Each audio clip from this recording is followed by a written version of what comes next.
choice to use the face is related to my choice to obscure my physical face on stage.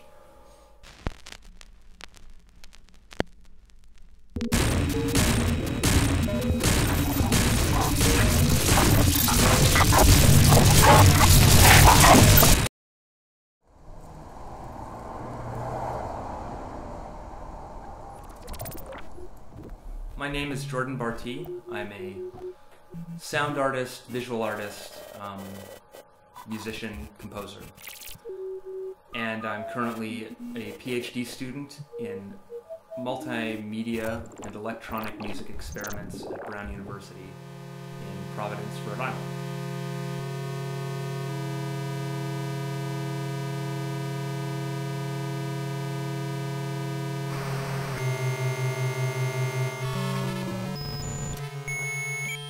When I first discovered music creatively, not just as a fan, somebody who enjoyed listening to music, but when I first started playing around with making music, it was actually also via computer games.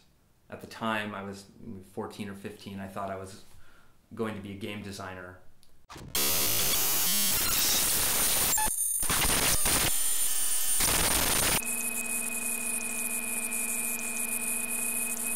Thematically, the stuff I deal with in my kind of singer-songwriter material and the stuff I deal with in my art music, there isn't really a dichotomy there. I think I'm dealing with the same issues. Basically, these are issues surrounding identity, memory, time, especially our identity in time, and the importance of memory in constructing identity and what that means, and these kind of existential questions. There's a couple binary splits going on. One is this distinction between organic and synthetic stuff. But then more broadly, there's a distinction for me between pop music and serious music. But I take pop music very seriously, and I approach serious music more like it's pop. If that makes any sense. Where do you want me to look? Just to your guitar, however you play. Okay.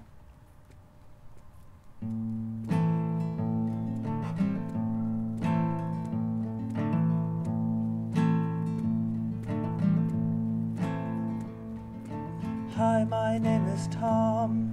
I guess that you are new. We moved here 2 years ago.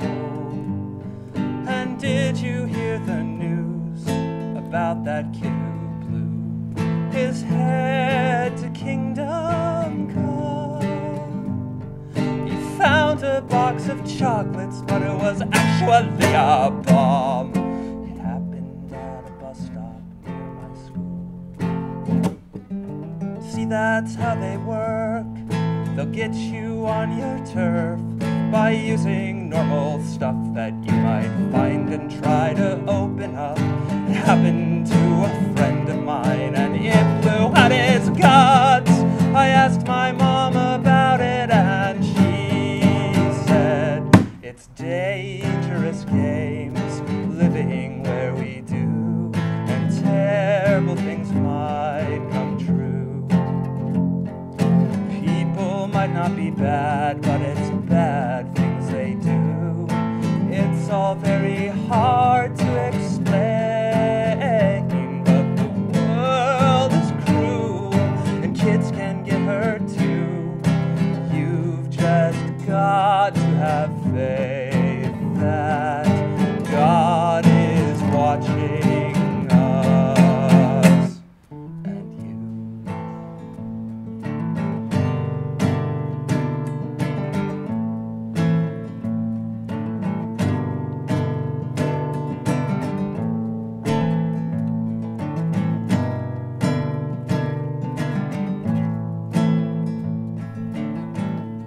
But there is definitely a difference, obviously, between writing a song that you're going to perform just with your voice and an instrument, and has words and tells a story and is meant to move people emotionally, and then these kind of high concept pieces of art music that are, for me at least, mostly designed to stimulate people intellectually. All right, so this is my latest, nearly completed project. There's still a few little cosmetic things left to do, but basically it's finished. And inside of the base is the kind of guts of a National Geographic kids toy. The nice thing about this toy is like the voice in the toy is not sample based. It's all speech synthesis.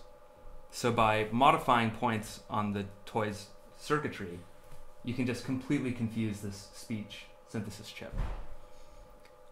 Basically the mechanism here is there's a piezo element that when scratched produces sound in this woofer. There's a collection of screws sitting in the woofer that jiggle around in response to the motion of the woofer that then create circuits by bridging these 4 wires that scramble the circuitry of the toy. So I'll just demonstrate here.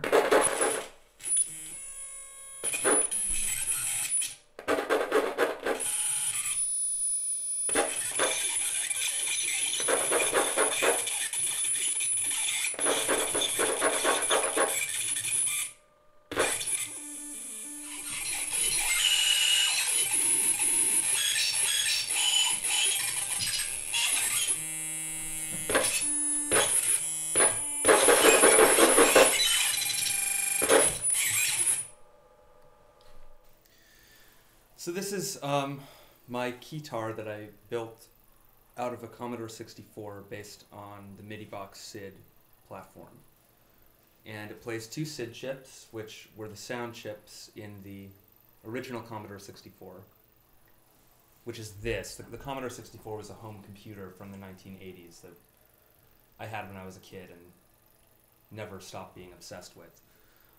So the last thing I did was build this little board, which is just the interface board for this ribbon controller, which, depending on where you're touching it, modulates the pitch. So if I can climb up the pentatonic scale to this note, and then place my finger on the pitch strip, I can bend it up, bend it down to the bottom,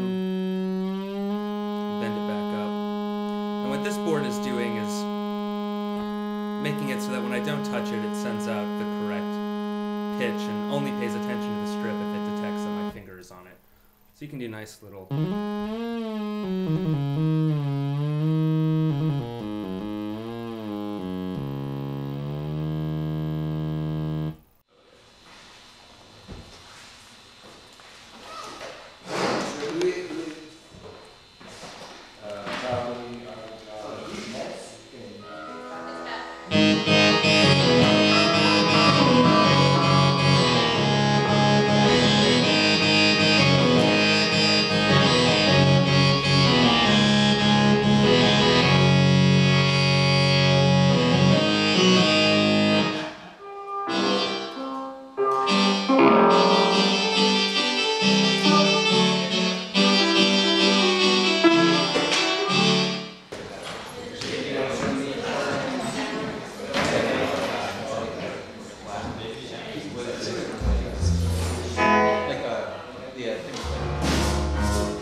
So, what do you want to shoot? I don't know, some Commodore stuff, I guess. Okay.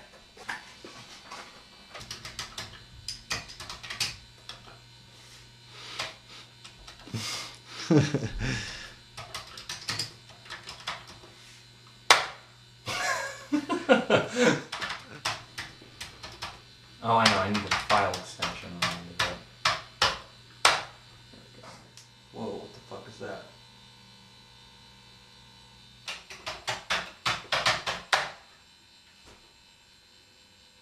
Why not? That's correct.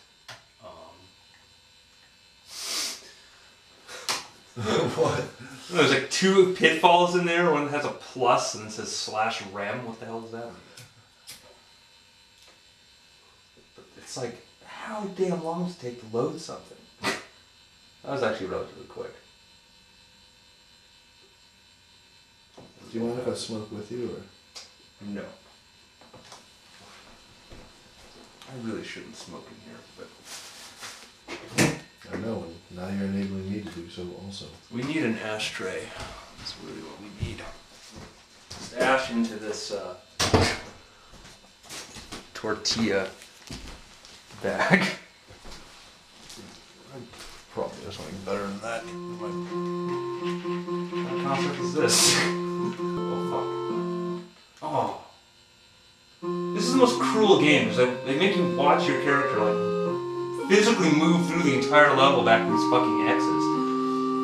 If you Undo all the progress you've made in real time. Oh, man. Lame. Now I remember why I never played much of this game. Oh yeah, I'm getting so much gold. So who put all this gold in this, like, labyrinthine cave complex?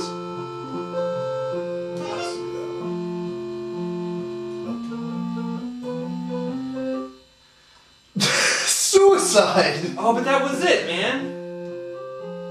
Wait, no it wasn't. Ah! Oh, fuck. No fucking way! Oh, God! A bunch of shit! These games were so merciless.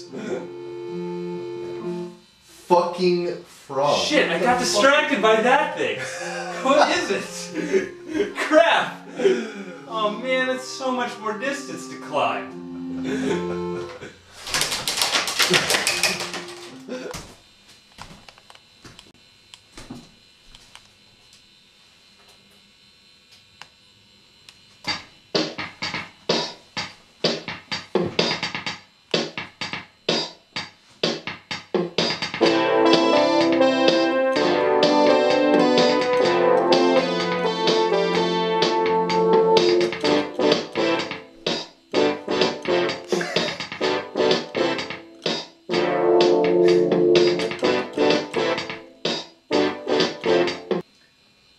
There's a funny female chorus sound.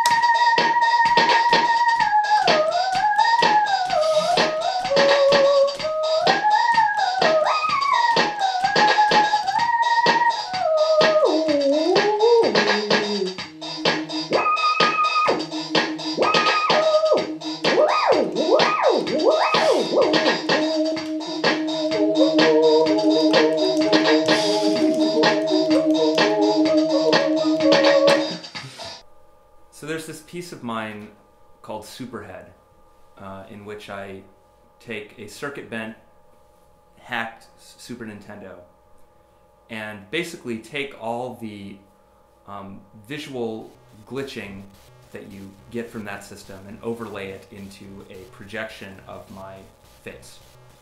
And then on stage I'm wearing a helmet that completely obscures my actual face. And the helmet is made out of various bits and pieces of old video game systems. And people have often asked me why I use the face as this framing feature. And it has to do with my interest in electronics, especially computerized technology, as providing a kind of mirror onto our own brain, our own minds.